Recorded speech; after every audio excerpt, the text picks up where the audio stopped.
Menteri Keuangan Sri Mulyani Indrawati berjanji tunjangan hari raya atau THR dan gaji ke-13 di tahun 2021 untuk pegawai negeri sipil, prajurit TNI dan anggota Polri akan dibayar secara penuh. Pada tahun 2020 lalu, tunjangan kinerja yang biasanya termasuk dalam komponen gaji ke-13 dan THR tidak dibayarkan. Lantaran pemerintah tengah melakukan penghematan dan realokasi anggaran untuk penanganan pandemi COVID-19.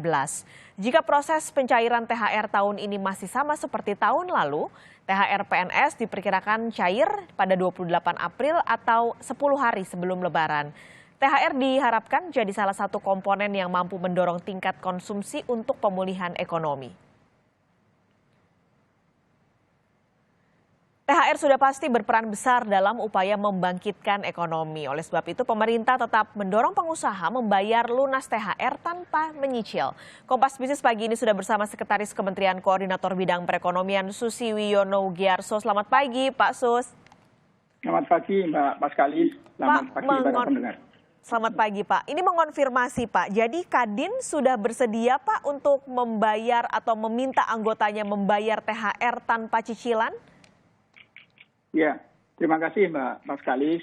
Jadi terkait dengan THR ini sebenarnya latar belakangnya cukup panjang. Kita diskusi terkait dengan dorongan pertumbuhan ekonomi kita terutama di kuartal 2. Jadi sedikit menjelaskan kemarin berdasarkan beberapa proyeksi angka-angka, kemungkinan di kuartal 1 2021 ini masih negatif, sehingga kalau kita pengen mengejar pertumbuhan di kisaran 5% untuk 2021, kuartal 2 ini paling tidak harus tumbuh minimal 6,7 sampai 7%. Jadi memang tinggi sekali yang kita butuhkan di kuartal 2. Nah, salah satu momentum yang kita gunakan untuk mendorong pertumbuhan itu adalah momentum Ramadan dan Idul Fitri. Kita tahu tahun yang lalu dengan adanya pembatasan dan peniadaan mudik tahun lalu, pembatasan kegiatan dan juga THR dan yang dan sebagainya, dampaknya kuartal 2 tahun lalu kontraksinya sangat dalam sekali. Nah, karena itu sejak awal Pak Menko sudah di berbagai forum rapat koordinasi sudah menyampaikan tahun ini kita akan mendorong betul momentum Ramadan Idul Fitri ini untuk mendorong pertumbuhan ekonomi khususnya di kuartal 2.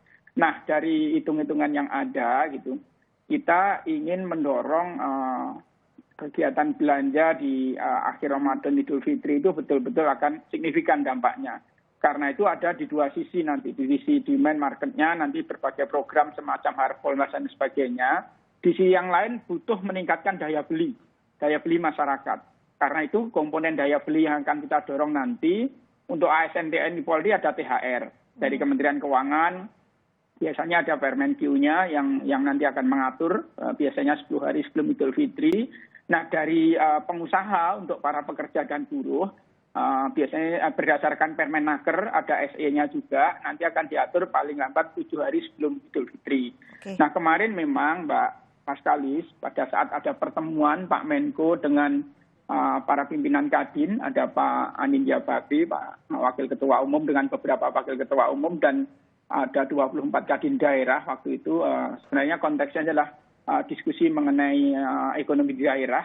Kita mendengarkan berbagai laporan dari 24 Kadin daerah.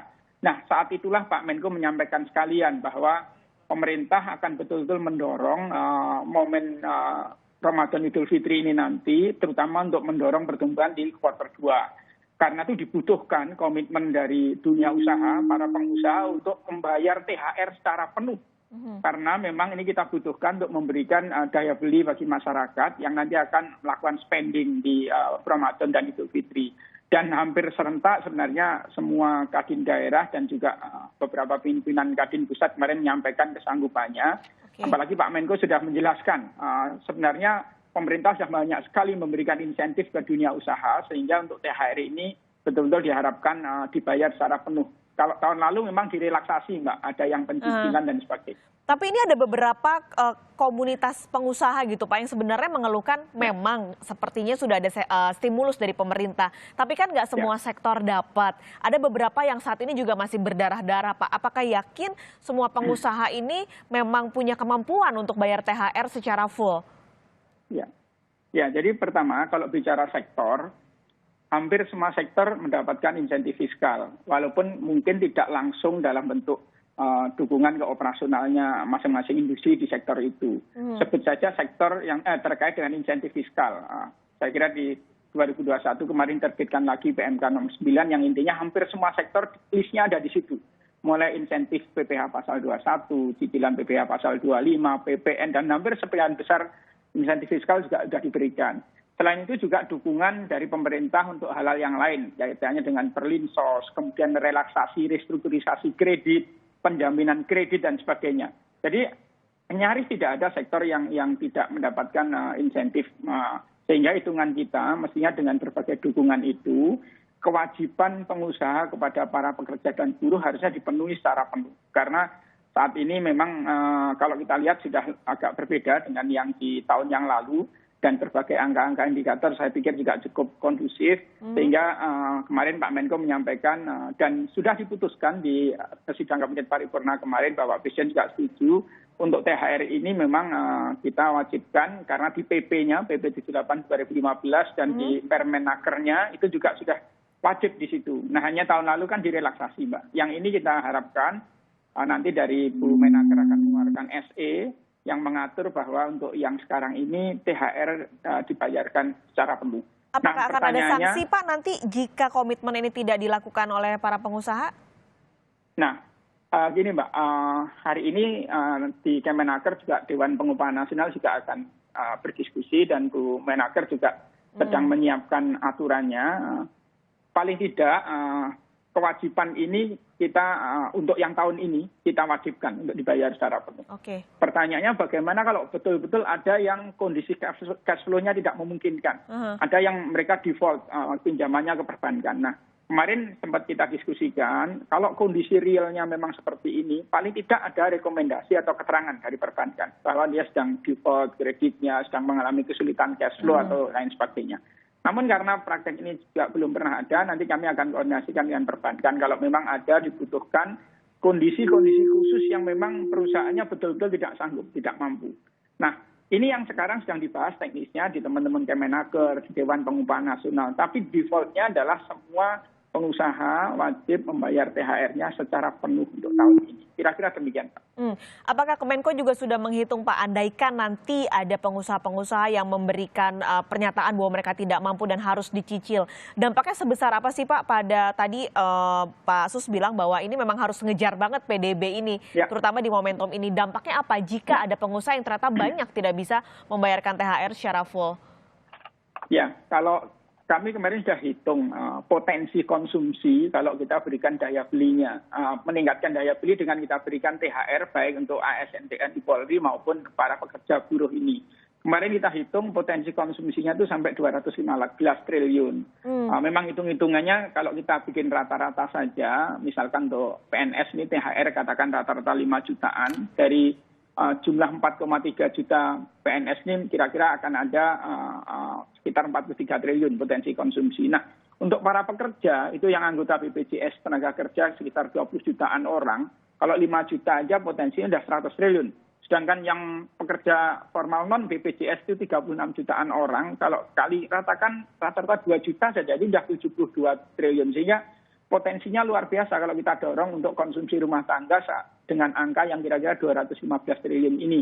Kami berharap teman-teman pengusaha itu kan nanti juga selain memberikan ke pekerjanya, kemudian meningkatkan daya beli pekerja, dari sisi supply produksinya kan dengan adanya berbagai program kegiatan, Harbolnas, kemudian macam-macam tadi kan juga akan mendorong produksinya juga akan meningkat. Jadi sebenarnya di dua sisi dapat ini.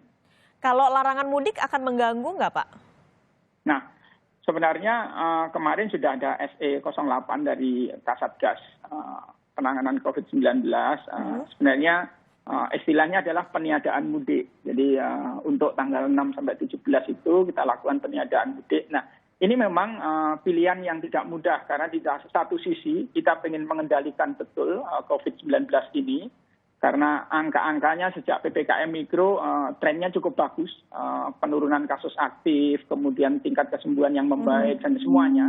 Sehingga kita ingin mengontrol ini. Karena pengalaman libur panjang tahun-tahun yang lalu, semua libur panjang itu potensi peningkatan kasusnya tinggi sekali. Makin tinggi. Lebaran tahun yang lalu itu sampai 93% kenaikan kasusnya. Makanya pemerintah betul-betul akan mengontrol, mengendalikan supaya libur panjang mudik Lebaran ini tidak menjadi kenaikan kasus yang tinggi seperti di mudik Lebaran tahun yang lalu.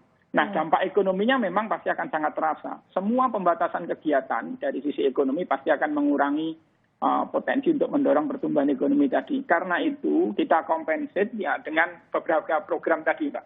Jadi pelarangan peniadaan mudik ini yang akhirnya membatasi kegiatan berpotensi akan mengurangi dari sisi ekonomi. Karena itu nanti kita kompensasi dengan berbagai program Harbolnas Ramadan, kemudian kita berikan THR dan baik ASN maupun pekerja, sehingga kita harapkan kegiatan kita batasi tapi spending tetap jalan. Itu kira-kira, Mbak. Dan itu potensinya tetap besar, Pak. Apakah berapa perbedaannya, Pak, jika dibandingkan dengan mudik ini kan besar sekali uang yang akan berputar gitu. Ini sudah dihitungkah, Pak? Ya, itulah, Mbak, kenapa kita mendorong supaya semuanya di dalam program kita dorong supaya semuanya nanti tetap melakukan spending, terutama belanja-belanja yang setiap Lebaran kita lakukan, budaya belanja menjelang Lebaran dan setiap Lebaran itu akan kita dorong. Walaupun kita batasi kegiatan fisik kegiatannya kita batasi, tapi spendingnya malah kita dorong dengan berbagai program diskon, bebas ongkir, dan semuanya tadi, plus daya belinya juga kita berikan. Pertama mulai THR tadi, yang kedua berbagai program bansos, perlinsos kita majukan semuanya supaya sudah bisa deliver sebelum Lebaran. Jadi kita dua-duanya kita kejar, baik daya beli maupun dari sisi demand-nya. Dengan potensi 10 triliun lalu juga ada kompensasi yang diberikan oleh pemerintah supaya masyarakat tetap berkonsumsi meskipun tidak mudik. Tapi ada pesan atau tidak, Pak, untuk para pengusaha di tengah Lebaran yang masih dibatasi, lalu juga THR ini, momentum yang harus diambil oleh pengusaha. Apa pesan dari pemerintah? Ya, pertama, Mbak, kalau dari sisi pengusaha, terutama teman-teman industri manufaktur, kemarin sebenarnya angkanya sangat bagus. Indeks PMI kita kemarin di Maret itu menyentuh 53,2. Itu indeks tertinggi sepanjang 10 tahun ini. Jadi industri alhamdulillah mulai bangkit, utilisasi produksinya juga sudah mulai cukup tinggi. Karena itu satu dari sisi pengendalian kasus harus kita jaga betul. Momentum vaksinasi, membangun rasa aman ini kita jaga betul. Nah, yang kedua dari sisi kebutuhan teman-teman pengusaha sendiri, mereka terkait dengan kebutuhan untuk penambahan modal kerja dan sebagainya, kami sudah diskusikan terus dengan teman-teman perbankan supaya pemberian kredit modal kerjanya juga terus jalan ini, karena beberapa sektor juga mengeluhkan kesulitan untuk kredit modal kerja karena situasinya masih seperti ini, dan perbankan juga masih agak menahan diri. Karena itu kemarin kita sudah kumpulkan teman-teman perbankan semuanya supaya mendorong terutama industri manufaktur yang sekarang sudah mulai menggeliat ini. Nah, kalau kaitannya dengan kewajiban tadi, saya pikir kewajiban itu kan sudah menjadi aturan baku, di PP-nya juga ada, Permennya juga ada. Hanya yang tahun lalu kan kita relaksasi dengan pencicilan saja, Mbak, pencicilan dan penangguhan.